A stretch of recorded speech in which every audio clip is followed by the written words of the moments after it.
Estimados alumnos de la Universidad Nacional de Cuyo, Facultad de Ciencias Económicas, soy el profesor licenciado Emiliano Dueñas, profesor adjunto de la Cátedra Tecnología de la Información 1. En este pequeño videotutorial veremos los conceptos básicos y teóricos de las bases de datos relacionales. En este caso, chicos, todos los sistemas actualmente soportan y guardan sus datos en bases de datos relacionales. Las bases de datos fueron un cambio fundamental en el mundo de la informática, ya que permitió guardar más información de forma mejor vinculada y con menos espacio de disco. En este caso, las bases de datos relacionales son un conjunto de datos guardados en tablas vinculados por sus datos y por relaciones lógicas que los vinculan. Ese es el concepto de esta base de datos. Es un conjunto de tablas con datos que tiene una relación que hace que esos datos se vinculen, y eso nos permite tener datos de forma la menor cantidad de datos necesarios, ¿sí? Hay tres condiciones que debe cumplir una base de datos para llamarse como tal: la independencia, integridad y seguridad. La independencia básicamente es que cualquier software pueda estar independiente de los datos que están en esa base de datos, que la base de datos provea la información y a su vez la cambie según la necesidad del sistema y de su administración. La integridad básicamente es que el dato que se guarda sea el especificado en esa base de datos. Y la seguridad es que lo que se guarde allí esté protegido tanto por accesos indebidos como por la misma base de datos. En este caso, chicos, tenemos el motor de la base de datos. El motor de la base de datos es ese programa que se encarga de administrar y gestionar esa base de datos. Básicamente es el intérprete entre un sistema y los datos contenidos allí, o entre un usuario y los datos contenidos allí. Es el gestor, es la vinculación entre ambas partes. Explique qué es el SQL, el lenguaje estructurado de consultas. Básicamente, chicos, toda base de datos tiene un idioma general, sea cual sea su marca, que es el SQL. Este idioma básicamente es el lenguaje de programación, como puede ser Visual, C++, etcétera, el lenguaje que nos permite acceder a los datos de esa base de datos, desde su creación hasta las consultas de los datos que están allí contenidos y poder extraerlos en el formato que nosotros necesitamos para entenderlos, ¿sí?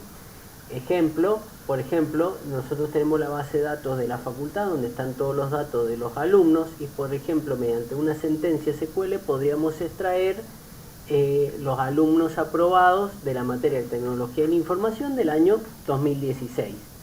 Todo eso se debe escribir en este lenguaje con el formato que exige, para que el mismo lenguaje ejecute la opción, el motor de base de datos ejecute la sentencia SQL y mediante las condiciones que le hemos pasado nos traiga un listado de todos los alumnos de tecnología de la información que aprobaron en el año 2016.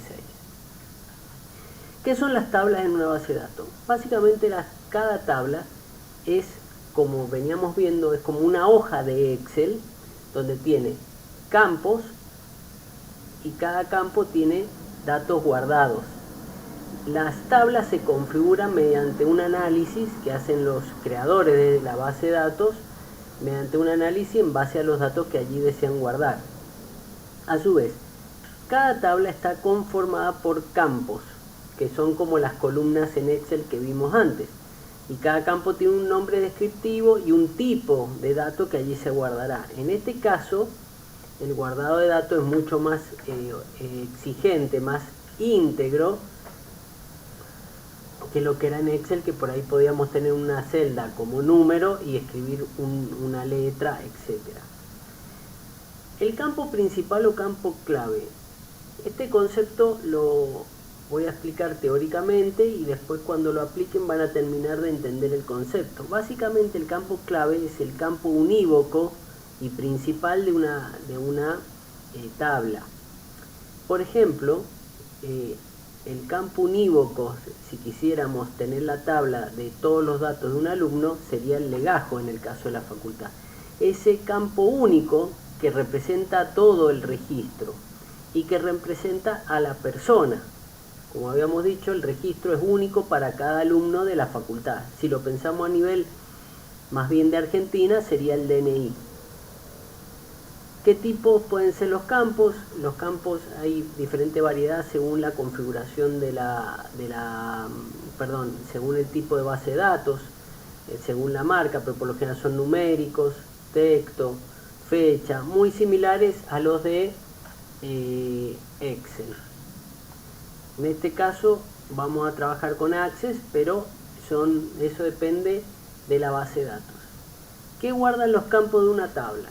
Los campos de una tabla, que si quisiéramos conceptualizarlo como en Excel, sería la celda, guarda el dato puntual que nosotros hemos configurado en ese campo. Por ejemplo, si el campo clave es el DNI o el registro, se debe guardar el registro, el número de registro. ¿Cómo se relacionan los datos de una tabla con los datos de otra? Ahí volvemos al concepto que analizamos arriba de campo principal o clave. En este caso, si yo tengo una tabla donde tengo los datos personales de un alumno, llámese nombre, dirección, teléfono, etc., el campo clave de esa tabla será el registro. Ahora, yo en esa tabla no guardo los datos de las materias que ha rendido ese alumno o que ha cursado, solamente guardo sus datos personales. Entonces, en otra tabla yo quiero guardar sus calificaciones, por ejemplo, contabilidad 1, contabilidad 2, tecnología de la información 1, tecnología de la información 2. Ahora, ¿cómo puedo yo hacer que ambas tablas se interrelacionen y que yo sepa la calificación de ese alumno?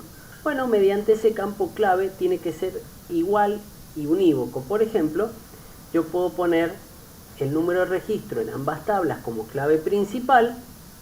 Entonces, al buscar, tengo que identificar el mismo número de registro. Si yo, por ejemplo, quiero saber el nombre, el apellido y la nota de tecnología de la información 1 de un alumno, yo busco el nombre en la tabla datos del alumno con el registro y después voy con ese mismo registro, voy a la tabla calificaciones y busco tecnología de la información donde hay una coincidencia con ese número de registro y de ahí traigo el dato. Por último, que es un registro, como lo vimos en Excel, es un conjunto de datos determinados elegidos según la sentencia SQL. En este caso, a diferencia en Excel, que lo trabajamos siempre como si fuera una tabla, aquí el registro puede ser muchos campos vinculados de muchas tablas. Los formularios, chicos, son entornos más amigables para la carga de datos. Básicamente, en vez de trabajar sobre la tabla, escribiendo, cargando datos, las bases de datos nos permiten crear un formulario donde podemos de forma más transparente cargar datos en esas tablas. Las consultas son básicamente, como habíamos dicho, son operaciones de búsqueda en la base de datos mediante el lenguaje SQL, donde se nos presenta un informe con lo encontrado. Las consultas se configuran, en este caso Access nos trae un ayudante de consultas que es mucho más sencillo para el que no es experto manejar las consultas a la base de datos sin la necesidad de manejar SQL. Y por último, los informes son opciones que uno ejecuta mediante consultas y nos entregan un informe de los datos obtenidos. Como decía antes, por ejemplo, las notas de un alumno o la nota de un alumno en base a una materia elegida. Bueno, estimados alumnos, soy el profesor licenciado Emiliano Dueña, profesor adjunto de la cátedra. Espero que este video tutorial les haya sido de ayuda a los efectos de completar el trabajo práctico. Me despido de ustedes.